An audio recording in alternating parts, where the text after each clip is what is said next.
성경은 결혼으로 시작해서 결혼으로 끝난다 해도 과언이 아닙니다.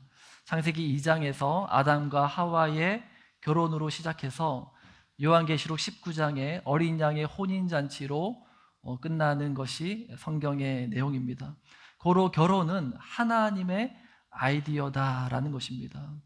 그래서 인류 역사에 결혼이 인생의 중심에 서 있지 않은 때가 없었습니다. 인간은 결혼을 위해, 또 결혼은 인간을 위해 만들어졌습니다. 오늘날 결혼에 대한 두 가지 양극단의 관점을 우리가 보게 됩니다. 하나는 지나치게 로맨틱한 결혼을 기대하는 것이죠. 결혼이 마치 인생의 모든 불안감을 해소하고 또 진정한 안정감을 가져다 줄 것처럼 생각을 하는 겁니다. 많은 연애 소설이나 드라마에서 해피엔딩으로 끝나는 그 내용이 뭐냐면 결혼식으로 이제 막을 내리는 거죠. 저는 그걸 볼 때마다 드는 생각이, 결혼식 엔딩이 진정 해피엔딩일까? 요즘은 워낙 결혼하고 또 헤어지는 커플들도 많다 보니까 결혼 자체가 해피엔딩이 아니지 않나라는 생각을 하기도 합니다. 그런데 많은 사람들, 특히 이제 청년들 가운데는 결혼에 대한 과도한 그런 환상을 가진 분들이 많죠. 또 우리 가운데도 예전에 결혼 전에는 그런 환상을 가졌다가 결혼 이후에 그 환상이 깨어진 분들도 있는 줄 압니다. 그런데 최근에는 그 반대의 관점이 더 지배적입니다. 결혼에 대한 비관적인 관점을 가지는 거죠. 최근에 이제 리얼 예능 프로그램에서 이제 부부 상담 프로그램이 자주 보이는 것 같습니다. 그런 영상들을 뜨면 그 영상에 달리는 댓글들을 보면 사람들이 결혼에 대해서 가지는 생각들이 너무 비관적이구나라는 생각을 하게 됩니다. 그 밑에 달리는 댓글들을 보면은 내가 이래서 결혼을 안 하지, 또는 저럴 거면 왜 결혼했냐라고 하면서 결혼에 대해서 좀 비관적인, 비판적인 그런 관점을 가진 사람들이 많습니다. 하나님이 왜 결혼을 만드셨는지를 모르는 거예요. 오늘 본문은 아브라함이 죽기 직전에 이제 마지막 그가 이룰 과업을 우리가 보게 됩니다. 아브라함은 아내 사라가 죽고 난 이후에 헤브론의 그 막벨라 굴을 매입하는 그 후에 이제 진짜 죽기 전에 마지막으로 해야 할 일이 하나 남아 있었습니다. 자, 그리고 그 일을 누구에게 맡겼는가 하면은 자기 집의 가장 모든 재산을 맡았던 한 종에게, 엘리에셀이 그 종이었는데 그 사람을 불러서 그 일을 맡기고 있어요. 자, 아브라함이 죽기 전에 마지막으로 온 힘을 다해서 한 일이고, 또한 자신이 가장 믿고 신뢰하는 종이었던 엘리에셀에게 이 일을 맡겼다라는 말은 무슨 말입니까? 그만큼 이 일이 중요하다라는 거예요. 너무너무 중요한 일이다라는 거죠. 자, 그렇다면 그 중요한 일이 뭐였느냐 하면은 바로 약속의 아들 이삭의 아내를 찾는 일이었습니다. 자, 아브라함에게는 이제 며느리를 구하는 일이었죠. 자, 이 일에 아브라함이 왜 그토록 중요하게 여겼는가 하면은 창세기 22장에서 아브라함이 하나님의 시험을 통과한 이후에 하나님께서 아브라함에 한 가지 약속을 주셨습니다. 이제 그 말씀이 창세기 22장 17절 말씀인데요. 우리 함께 읽습니다. 내가 내게 큰 복을 주고 내 씨가 크게 번성하여 하늘의 별과 같고 바닷가의 모래와 같게 하리니 내 씨가 그 대적의 성문을 차지하리라. 자, 하나님께서 아브라함에게 두 가지 약속을 주신 거예요. 하나의 약속은 약속의 자녀 이삭을 통해서 자손이 날 텐데 그 자손의 수가 바다 모래와 같고 하늘의 별과 같을 것이다. 그런데 아직 이삭에게는 결혼 대상자가 없는 거예요. 그러니까 아브라함의 마음이 지금 급하지 않을 수 없는 겁니다. 자, 두 번째 주신 약속은 뭐냐면 내 씨가 그 대적의 성문을 차지하리라 라는 약속입니다. 이 말씀은 아브라함의 시에서 그 대적의 성문, 즉 인류에게 죄를 가져다 준, 그 죄의 유혹에 빠지게 했던 그 사탄 마귀를 결박할 그 구원자가 이 아브라함의 씨에게서 나게 하겠다라는 약속이었죠. 이 엄청난 약속을 아브라함에게 주셨는데 아브라함이 모른 채 하고 그냥 하늘나라로 올라갈 수 없는 노릇이었다라는 거죠. 자, 그리고 창세기 22장 모리아산에서 이 아브라함과 이삭의 관계는 누구와 누구의 관계를 보여준다고 했죠? 하나님께서 이 아브라함에게 독자 이삭을 바치라라는 이 시험을 주신 이유와 목적이 뭐냐면 바로 하나님께서 인류의 죄를 대속하시기 위해서 어린 양 대신 독생자 예수 그리스도를 내어주시는 그 일에 대한 예표로 이 아브라함이 아들 이삭을 바치는 그 시험을 주셨다라고 말씀드렸습니다. 그러므로 창세기 22장에서 이 모리아 산에서 아브라함과 이삭의 관계는 바로 성부 하나님과 성자 예수님과의 관계를 1대1로 매칭해서 보여주고 있다라는 것이죠. 자, 그런 관점에서 오늘 본문에서 아브라함이 이삭의 아내를 찾아 나서는 일은 곧 하나님께서 성자 예수 그리스도의 신부가 될 그 교회를 세우는 일과 연결된다라고 할 수 있습니다. 그러므로 오늘 우리 하늘샘 교회가 우리 신랑 되신 예수 그리스도의 순결한 신부가 되기 위해서 무엇이 필요하고 또 우리는 그 일을 위해서 무엇을 해야 되는지를 하나씩 발견해 보기 원합니다. 자, 아브라함은 자신의 종 엘리에셀에게 가서 아들 이삭의 아내를 찾아오라라고 얘기하는데 여기에는 두 가지 요구사항이 있었어요. 가서 아무 여자나 데리고 오라고 하지 않았겠죠. 세상의 모든 아버지의 마음은 자식이 좋은 아내, 좋은 남편을 가지는 것이 부모님의 마음입니다. 세상 어떤 아버지가 아들 바가지나 긁고 또 잔소리만 하는 그런 며느리를 맞이하고 싶겠습니까? 지혜롭고 현명하고 또 성품이 좋고 믿음이 좋은 그런 여자를 찾아서 또 그런 사윗감을 찾아서 또 자식에게 그런 배우자로 주고 싶은 게 우리 부모님의 마음 아닙니까? 자, 그런 의미에서 아브라함이 이 종에게 요구했던 두 가지가 뭐냐 하나씩 살펴보겠습니다. 첫 번째로는 오늘 본문 4절 말씀인데요. 우리 4절 말씀 함께 읽습니다. 내 고향 내 족속에게로 가서 내 아들 이삭을 위하여 아내를 택하라. 이삭의 아내를 지금 아브라함이 살고 있는 이 가나안의 헷 족속, 가나안에 살고 있는 여인 중에서 고르지 말고 아브라함과 같은 민족인 히브리 민족 가운데서 찾아라 그렇게 말씀하는 겁니다. 왜 가나안 여인은 안 된다고 하시는가? 바로 그 당시 가나안 안에는 우상 숭배 문화로 가득했기 때문입니다.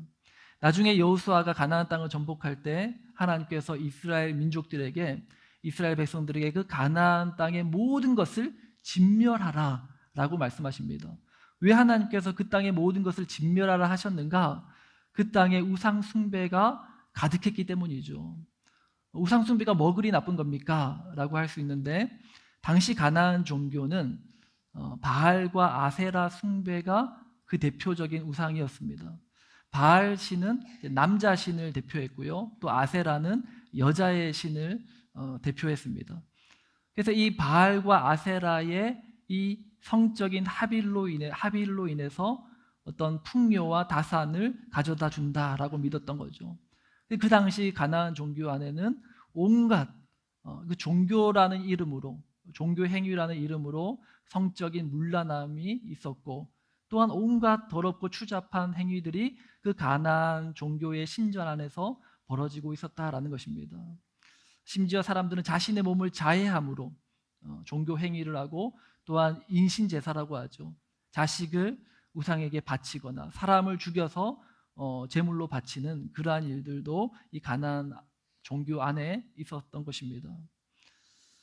그래서 그런 가나안 문화 속에 있는 여자가 아니라 아브라함의 고향 히브리 민족 가운데 그 이삭의 아내를 찾아오라라고 그렇게 엘리에셀에게 요구를 한 것입니다. 우리 학생들과 청년들에게 당부합니다. 하나님을 믿지 않는 불신자와 연애하지 마시길 바랍니다. 그리고 나중에 결혼을 할 때도 꼭 믿는 크리스찬을 만나서 결혼을 하실 수 있길 바랍니다. 성경 말씀 보면은 고린도후서 6장 14절 말씀에 믿지 않는 자와 멍에를 같이 매지 말라. 이제 그런 말씀을 합니다. 다른 것은 살면서 맞출 수 있어요. 성품이 다르면, 성격이 좀 다르면 살면서 맞춰갈 수 있고, 또 어떤 라이프 스타일이 달라도 조금 이해하고 품어주고 함께 사는데 그리 문제는 없습니다.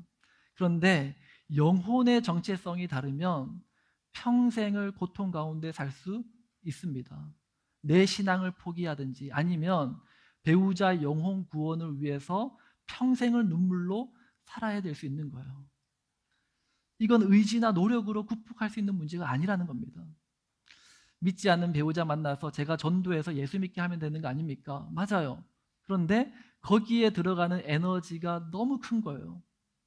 믿는 배우자 만나서 함께 믿음의 가정을 이루고 함께 교회를 섬기고 하나님을 섬기며 하나님이 기뻐하시는 일을 하면 얼마나 기뻐요. 하나님도 기쁘시고 우리도 그 하나님이 기뻐하시는 일을 하면서 부부도 행복하고 이만큼 좋은 게 없는 겁니다. 그러므로 우리 청년들, 학생들 꼭 믿음의 배우자 만나서 믿음의 가정을 이룰 수 있기를 주님의 이름으로 축원합니다. 아멘. 자, 두 번째, 아브라함이 엘리에셀에게 하신 요구가 뭐냐? 첫 번째 요구는 가나안 족속에서 찾지 마라. 하나님 믿지 않는 가나안 종교 문화에 있는 그 여인들 가운데서 찾지 말라는 것이 첫 번째 요구였고, 두 번째 아브라함의 요구 8절 말씀입니다. 우리 한 8절 말씀 함께 읽습니다. 만일 여자가 너를 따라오려고 하지 아니하면 나의 이 맹세가 너와 상관이 없나니 오직 내 아들을 데리고 그리로 가지 말지니라. 아들 이삭을 데리고 그리로 가지 말라. 그 말씀은 어떤 말씀인가 하면은 내가 전한 이 약속의 말씀만 믿고 따라올 여자여야 된다는 거예요. 아브라함이 전한 약속의 말이 뭐죠? 모리아산에서 하나님께서 아브라함에게 약속하셨던 그 말씀, 약속의 아들 이삭을 통해서 그 자손이 바다의 모래와 같고 하늘의 별과 같이 하겠다. 그리고 그 자손 가운데 대적의 성문을 차지할 자손이 태어날 것이다. 인류의 죄를 대속할 메시아가 나게 하실 것이다라는 그 하나님의 약속의 말씀만 듣고 그 길을 따라 나설 그 여자를 찾고 있다라는 것입니다. 이 일은 사실 보통 일이 아니었습니다. 왜냐하면 아브라함의 고향 친척이 살고 있었던 지역이 어딘가 하면은 하란이라는 지역이었어요. 그리고 지금 아브라함은 어디에 있습니까? 지난 시간에 우리가 봤죠? 어디에 있어요? 기억 안 나십니까? 지난주에 아브라함이 매입한 땅이 어디예요? 헤브론. 기억나시죠? 네. 그 헤브론에 살고 있어요. 하란과 헤브론 사이의 거리가 얼마 정도 되는가 하면은 800km 정도 된다고 합니다. 800km 우리 지금 저기 왕가레이에서 그리고 지금 북섬의 최남단인 웰링턴까지의 거리가 정확하게 800km 정도 되더라고요. 그 먼 거리를 그 당시에 차가 있습니까? 뭐 기차가 있습니까? 비행기가 있습니까? 낙타를 타고 가야 되는 거예요. 낙타가 시속이 얼마 정도 나올지 모르지만 예상하건대 한 10km 정도, 10km도 빠른 것 같아요. 근데 10km 잡고 계산하면 쉬지 않고 80시간을 가야지 갈 수 있는 거리였습니다. 그리고 그 당시 하란은 꽤 발달한 도시였어요. 그러나 이 헤브론은 산지였어요. 산골 마을이었습니다. 어느 여자가 사랑하는 가족을 버리고 그리고 그것은 도시고 편안하게 살 수 있는 그러한 곳이었는데 그곳을 뒤로 한 채 한 사람의 말만 믿고 800km나 되는 그러한 먼 거리를 따라올 수 있겠느냐 말입니다. 저는 오늘 본문 말씀을 묵상하면서 떠오르는 한 가지 이야기가 있습니다. 제가 처음 아내를 만났을 때의 일이에요. 제가 소개팅으로 이제 지금 아내를 만났는데 연이어서 3일을 만나서 소개팅을 했습니다. 첫날 만나서 저는 아내의 이야기를 주로 들었고 듣기만 했어요. 울면서 얘기하더라고요. 자기의 이야기를 살아온 인생을 쫙 얘기를 하더라고요. 저는 쭉 듣고만 있다가 헤어지면서 이제 카톡을 보냈죠. 내일 또 만납시다. 제가 오늘은 당신의 이야기를 들었으니 내일은 제 이야기를 좀 하고 싶습니다. 근데 그 다음날 만나서 또 제 이야기를 막 했어요. 그리고 그 다음날 이제 셋째 날 또 한번 만납시다 해서 3일 동안 연달아서 만났거든요. 그러면서 제가 아내에게, 그 당시는 아내가 아니었으니까 3일 동안 만난 그 처자에게 제가 질문한 게 뭐냐면, 저는 신혼여행으로 네팔에 있는 에베레스트 산을 가고 싶습니다 라고 질문을 했어요. 괜찮느냐? 함께 갈 수 있느냐? 라고 물었더니 그때 아내가 웃으면서 했던 얘기가, 에베레스트 산을 신혼여행으로 가는 것도 재밌겠네요. 이제 그런 얘기를 하더라고요. 제가 왜 그런 질문을 했느냐면, 저는 항상 나중에 내가 결혼할 사람을 만나면 이 질문을 하고 싶었어요. 신혼여행으로 우리가 남들 다 가는 발리나 푸켓이나 하와이나 이런 데 말고 저기 네팔로 가서 에베레스트 산을 함께 가봅시다. 진짜 거기로 가겠다는 게 아니고, 저희는 푸켓으로 신혼여행을 갔지만 네, 그냥 한번 물어보고 싶었어요. 네. 왜 그걸 물어보고 싶었냐면, 그 당시 제가 하나님 앞에 기도하면서, 저는 하나님 부르시면, 저는 하나님의 종이고 하나님 부르시면 어디든지 가야 될 사람인데, 저와 함께할 날 배우자도 나와 같은 마음으로 하나님 부르시면 어디든지 함께 갈 수 있는 그런 사람을 원합니다 라는 생각 때문에 그런 질문을 했던 거죠.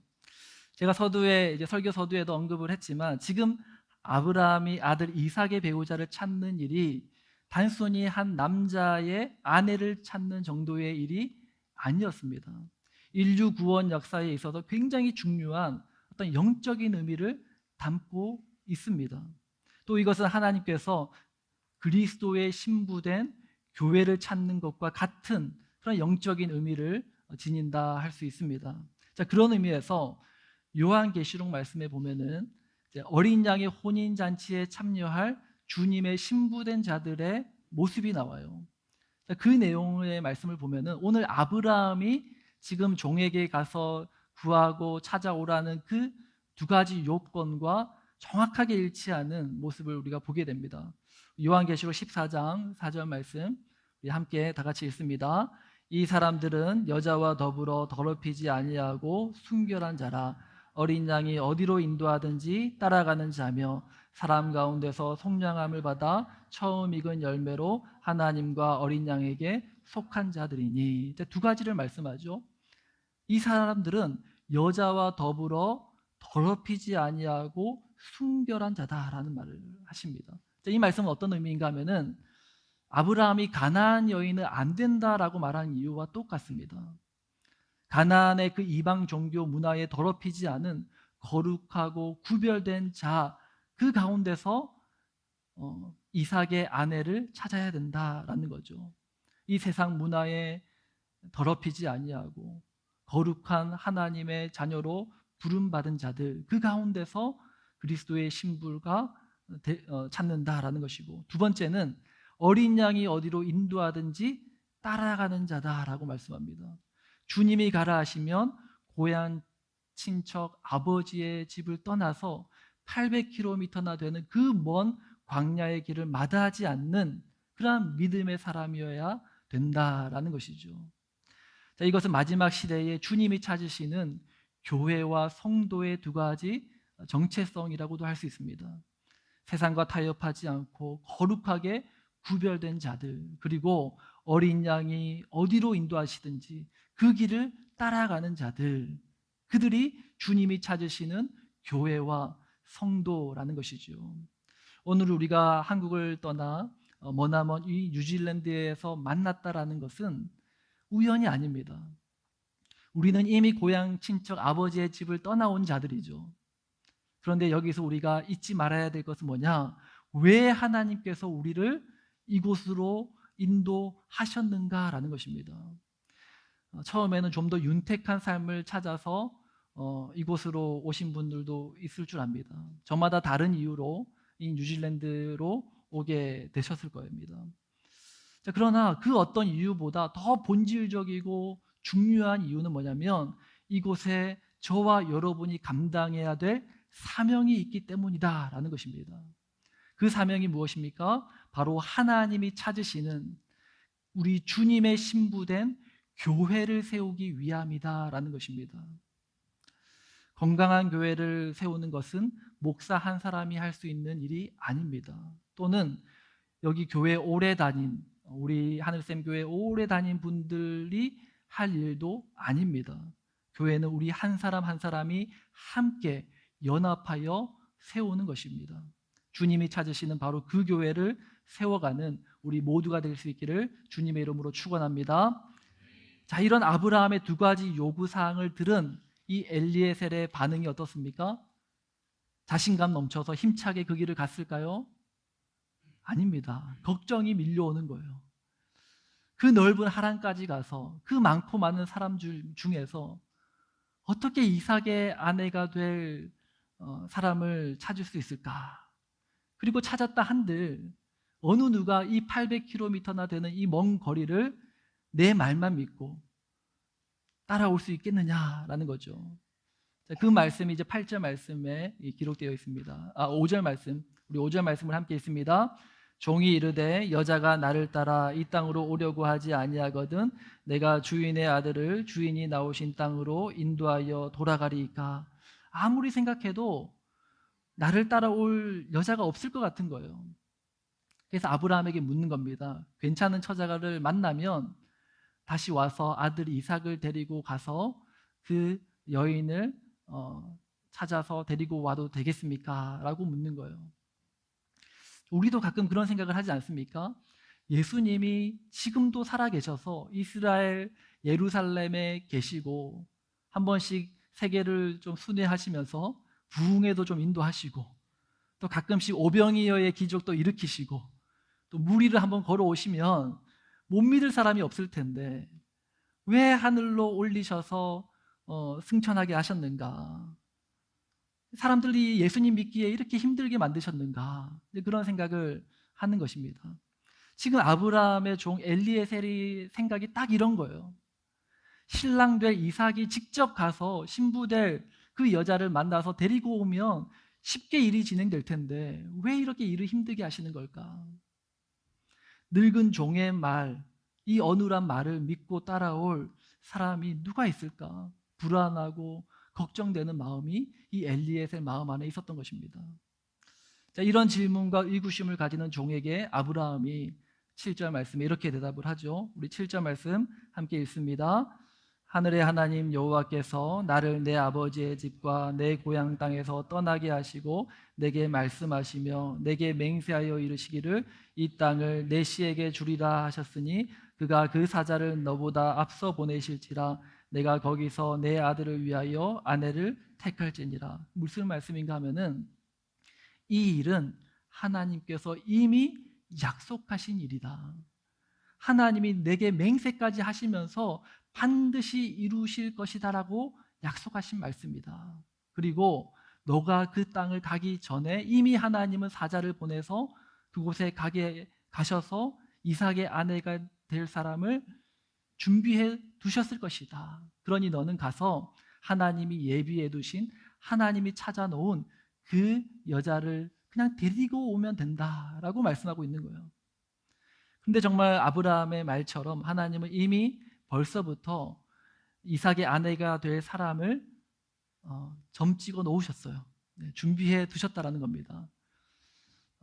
때는 아브라함이 모리아 산에서 이삭을 번제로 바쳤을 그때 하나님은 여호와의 산에서 이미 이 모든 것을 계획하셨다라는 거예요. 하나님께서 그 이삭 대신에 바칠 수풀에 걸린 순양만 예비해 두신 게 아니라 뿐만 아니라 이삭의 아내가 될 그 사람도 준비하고 계신 것을 우리가 말씀을 통해서 보게 됩니다. 창세기 22장 23절 말씀. 아브라함이 그 시험을 통과한 이후에 하나님이 아브라함에게 주신 말씀이죠. 우리 한번 다 같이 읽습니다. 이 8사람은 아브라함의 형제 나홀의 아내 밀가의 소생이며 부두엘은 리브가를 낳았고 이삭의 아내가 될 그 리브가의 탄생이 모리아 산에서 아브라함이 이삭을 번제로 바쳤을 그때 하나님은 이미 이삭의 아내가 될 리브가를 마음에 준비하시고 예비하셨다라는 겁니다. 하나님이 예비하신 또 하나의 선물이었죠. 잠언서 19장 14절 말씀 보면은 슬기로운 아내는 여호와께로 말미암느니라 말씀합니다. 하나님의 선물이라는 거예요. 모리아 산에서 하나님의 시험을 통과한 그 아브라함과 이삭을 위하여 하나님은 이 하란 땅에서 이삭을 위한 슬기로운 아내 리브가를 준비하고 계셨다라는 것입니다. 이삭의 아내는 주님의 신부된 교회를 의미한다 말씀했습니다. 교회는 하나님이 준비하셔서 하나님이 세우십니다. 목사와 성도는 그 하나님께서 시작하신 일을 동참하는 것에 불과한 것입니다. 그리고 교회가 세워지는 그 영광을 주님과 함께 누리는 특권을 우리에게 주신다라는 것입니다. 하늘샘 교회는 복음을 듣고 믿음의 길을 가기로 결정한 우리에게 주신 하나님의 선물임을 믿으시길 바랍니다. 이 선물을 우리가 감사히 받고 이 안에서 하나님이 우리에게 주시고자 약속하시는 온갖 신령하고 아름다운 은혜와 은사를 받아 누리는 저와 여러분 될 수 있기를 주님의 이름으로 축원합니다. 자, 그러나 여전히 좀은 불안한 거예요. 그럼에도 불구하고 분명히 하나님께서 나보다 먼저 가서 이삭의 아내를 준비하고 계셨다라고 말씀하셨음에도 불구하고 길을 떠나는 그리고 하란으로 향해 간 이 엘리에셀의 마음은 여전히 불안한 겁니다. 여전히 마음이 무거운 거예요. 그 무거운 마음을 가진 이 엘리에셀이 한 것이 무엇입니까? 오늘 말씀 보면은 하나님께 기도합니다. 우리도 이 종의 마음과 같을 때가 참 많습니다. 하나님의 약속의 말씀을 들었어요. 그리고 하나님께서 나와 나의 가족을 향한 가장 좋은 길을 예비해 두셨음을 우리는 믿습니다. 그러나 여전히 마음은 불안한 겁니다. 하나님이 작정하시고 하나님이 섭리하셔서 나를 향한 완전한 계획이 있을 줄 믿어요. 그런데 여전히 마음은 불안한 겁니다. 이상한 게 아니에요. 누구나 그렇습니다. 가보지 않은 길이기 때문이에요. 전능하신 하나님, 전지하신 하나님은 우리를 향한 모든 계획을 가지고 계시고 우리의 걸음을 완전하게 인도하여 주실 것입니다. 그러나 우리는 한 치 앞도 내다볼 수 없는 인생이기 때문에 불안하고 떨린 게 사실이에요. 괜찮습니다. 누구나 그렇습니다. 중요한 것은 그 불안한 마음, 걱정되는 마음을 가지고 하나님께 나아가 기도하는 것입니다. 자신만만하게 거침없이 나아가는 것보다 오히려 겸손하게 하나님의 은혜를 구하며 천천히 한 걸음씩 나아가는 것이 더 지혜로운 모습이다라는 것입니다. 때로는 우리가 교회를 향한 우리의 생각도 이와 같을 때가 있습니다. 우리가 주일과 목요일에 우리 리더 양육 훈련을 진행하고 있습니다. 지난주 나눈 주제가 교회라는 주제였어요. 내용 중에 이제 교회의 세 가지 정체성에 대해서 나누는 내용이 있습니다. 교회의 세 가지 정체성이 있는데 첫 번째가 뭐예요? 리더 양육하시는 분들은 바로 나오셔야죠. 뭐예요? 교회의 첫 번째 정체성? 승리하는 교회. 교회는 반드시 승리한다. 두 번째 뭐예요? 하나님이 자기 피로 사신 교회다. 복음으로 충만해야 된다. 세 번째는 거룩하고 흠이 없는 교회다. 이것이 교회의 세 가지 정체성이다라는 것을 배웠어요.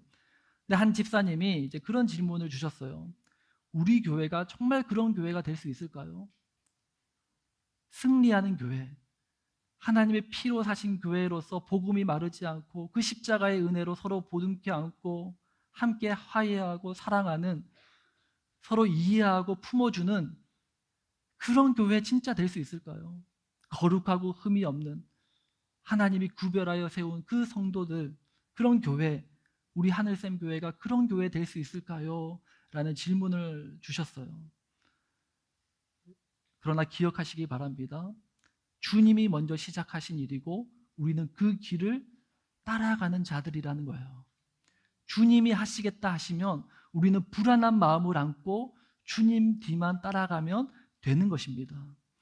그렇게 조급해하지 않고 조금 느리게 가더라도 어린 양 되신 주님만 잘 따라가다 보면 주님이 원하시는 바로 그 교회를 우리가 맛보게 될 줄 믿으시는 저와 여러분 되시길 바랍니다. 이 땅의 교회는 완전하지 않아요. 단지 이 땅에서 천국을 조금 맛보는 수준이면 충분한 것입니다. 그래야 진짜 하나님이 통치하시는 그 나라를 기대하고 소망할 수 있기 때문인 거예요. 제가 그런 말씀 드린 적 있죠. 남편이나 아내가 너무 완벽하면 그것보다 살짝 부족한 게 더 나을 수 있다. 왜입니까? 그래야 완전하신 사랑, 완전한 사랑으로 나를 기다리시고 나를 품어주시는 그 주님의 사랑을 우리가 소망하고 기대할 수 있기 때문이라는 것입니다.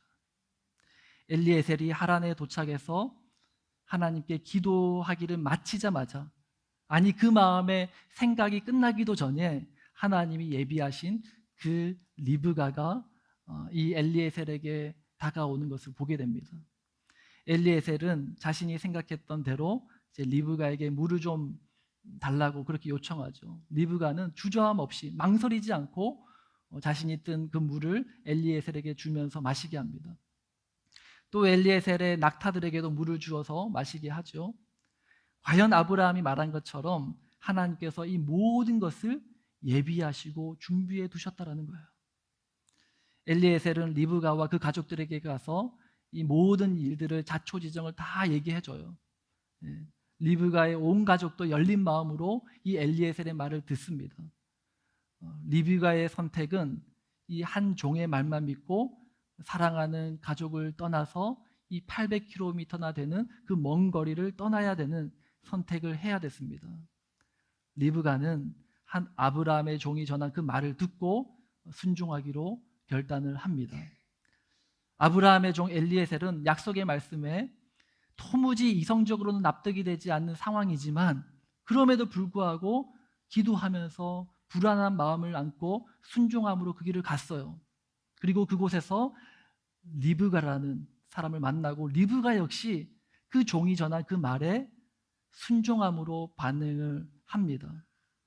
사랑하는 가족과 함께 할 수 있는 그 편안한 자리를 뒤로 한 채 거기에 안주하기를 거부하고 그 머나먼 길, 광야의 길을 떠나는 결정을 한 것입니다. 이 두 사람이 하나님의 말씀에 믿음으로 반응했을 때 그 결과 드디어 이삭과 리브가가 만나게 된 것입니다. 그리고 그 결과 이삭은 정말로 약속의 자녀로 세워지게 되고 리브가는 천만인의 어머니가 되는 복을 받게 돼요. 다시 한번 말씀드리지만 이삭은 신랑 대신 예수 그리스도를 의미하고 리브가는 그 신랑 대신 예수님의 신부될 교회를 의미합니다. 예수님과 신부된 교회가 만나면 열매를 맺는 것입니다. 우리 디모데전서 2장 15절 말씀인데요. 우리 함께 읽습니다. 그러나 여자들이 만일 정숙함으로써 믿음과 사랑과 거룩함에 거하면 그의 해산함으로 구원을 얻으리라. 이 말씀을 여러분 돌아가셔서 보시면 좀 오해할 수 있는 구절이에요. 여자가 교회 안에서 이렇게 나서는 것을 이제 막 이렇게 저지하는 그런 바울의 이야기처럼 들립니다. 그러나 다시 한번 말씀드리지만 이 여자는 우리가 교회로 의미한다라고 볼 수 있습니다. 그러므로 바울은 이 선악과를 먼저 따먹은 것이 여자라고 말하면서 죄로 인하여 깨어진 교회의 현실을 지적하는 거예요. 우리 교회 어느 집사님의 말처럼 과연 이 땅의 교회가 정말 말씀에서 정의하는 그 교회의 모습처럼 세워질 수 있을까? 죄인들이 모이는 곳인데, 죄인들의 집합소인데 과연 이곳이 그와 같은 성경이 말하는 그 아름다운 교회, 이 땅에서의 천국을 이룰 수 있을까?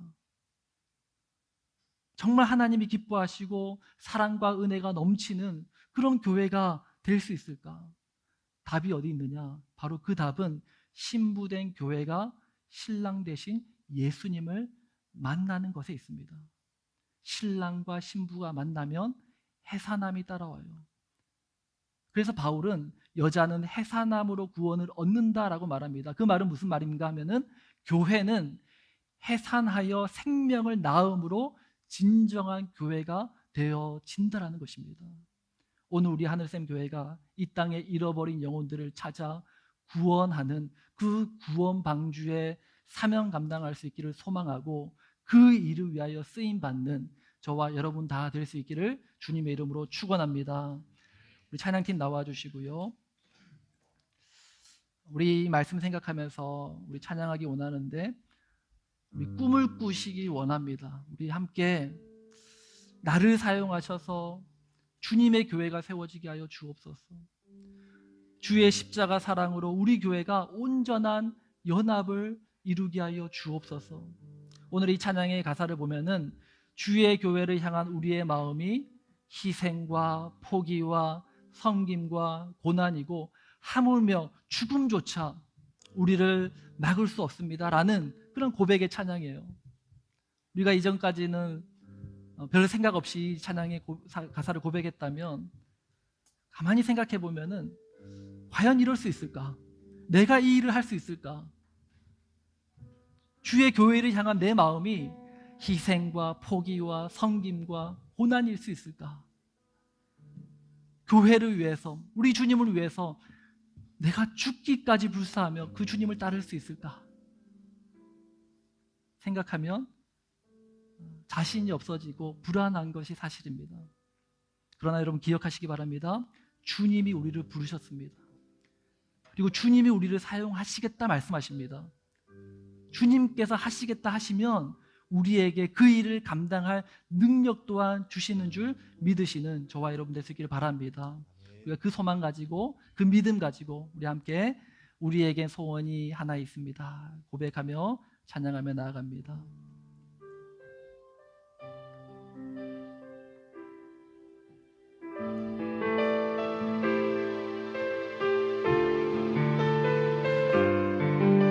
우리에겐 소원이 하나 있네. 우리에겐 소원이 하나 있네. 주님 다시 오실 그날까지, 주님 다시 오실 그날까지 우리 가슴에 새긴 우리 가슴에 주의 십자가 사랑, 주의 십자가 사랑 나의 교회를 사랑케 하네. 주의 교회를 향한 우리 마음, 주의 교회를 향한 우리 마음 희생과 포기와 섬김과 가난과 고난 하물며 죽음조차 우리 막을 수 없네. 우리 교회는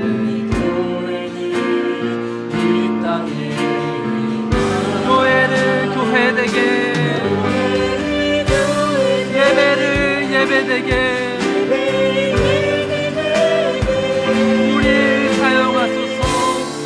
우리 사용하소서. 진정한 부흥의 날 오늘 임하도록 우리 사용하소서.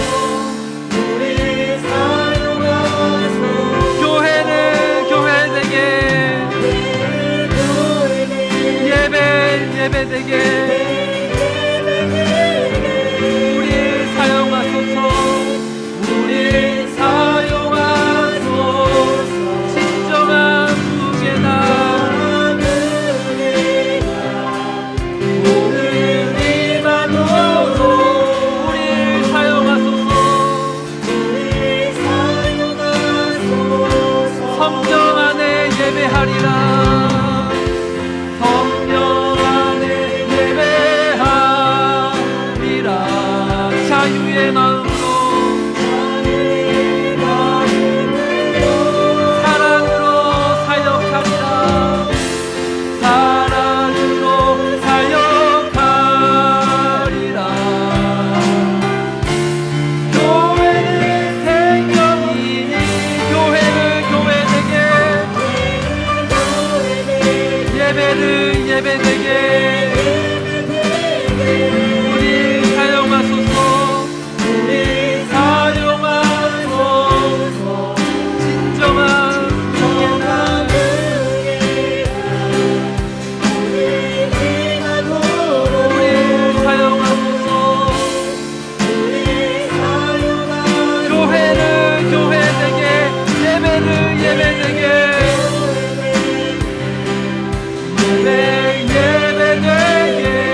우리가 함께 주의 몸된 교회, 주의 식구된 교회를 세워가게 하여 주옵소서. 주님 나를 사용하여 주옵소서. 우리 함께 기도하며 나아가겠습니다.